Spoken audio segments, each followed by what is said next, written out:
Bonjour tout le monde, très heureux de vous retrouver pour une nouvelle vidéo. Aujourd'hui, cette vidéo va parler de la cohabitation entre les villas de location et le BRH, enfin le marteau-piqueur. Allez, c'est parti. Bon alors, pourquoi je fais cette vidéo? J'ai pu de mes propres yeux voir des difficultés donc de cohabitation entre en fait, ce qui sont deux piliers de l'économie de l'île, c'est-à-dire le tourisme avec les villas de location et le bâtiment. On a une activité qui est dynamique, donc fatalement ça crée il y a beaucoup de bâtiments, il y a beaucoup de constructions. Donc on peut dire que c'est deux choses qui sont un peu en opposition, puisqu'il y en a un on a le bâtiment qui va créer des nuisances, etc. Et à côté de ça, les villas de location, les gens qui viennent dans ces villas s'attendent à avoir du calme, etc., une qualité de vie qui soit, enfin de séjour qui soit agréable. Donc moi j'ai pu constater des difficultés. Peut-être qu'il y a des cas de figure où ça se passe bien, mais il y a des moments où ça se passe plus difficilement. C'est-à-dire qu'on peut imaginer une villa de location où il y a des touristes qui arrivent, il y a un chantier très proche, et puis d'un seul coup, il y a du BRH, il y a du marteau-piqueur, et donc les managers de ces villas se retrouvent dans une difficulté, c'est-à-dire qu'ils sont obligés, les clients se plaignent, puisque voilà, c'est une nuisance qui est assez importante. Donc qu'est-ce qu'ils font? Ils sont obligés de déplacer en urgence les clients. Donc ça met en difficulté tout. Les managers, les propriétaires de villas, etc. Ça abîme la qualité d'accueil des touristes. Donc on peut imaginer, peut-être réfléchir à une manière de procéder qui permette justement de ne pas exercer des contraintes aussi importantes sur l'accueil des touristes. Qu'est-ce qu'on peut imaginer?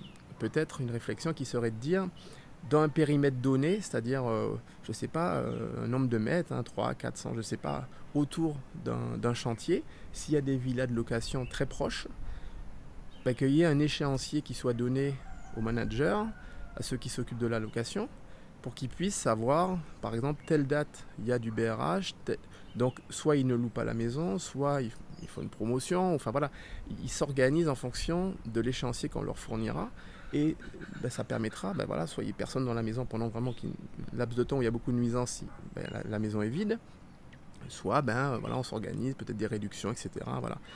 Donc à mon sens, une réflexion sur ce sujet, ça serait intéressant, voilà, pour pouvoir vraiment permettre une cohabitation dans de bonnes conditions entre ces deux milieux qui sont pas forcément, où la cohabitation n'est pas forcément simple tout le temps.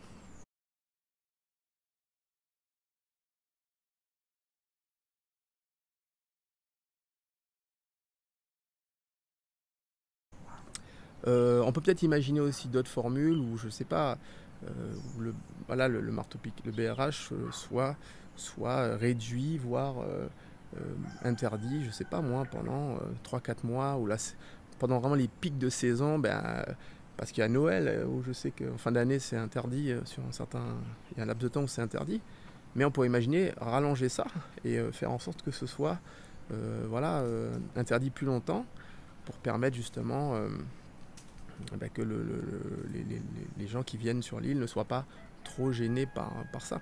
Donc voilà, c'est bien sûr, les habitants de l'île sont aussi confrontés à l'impact des nuisances.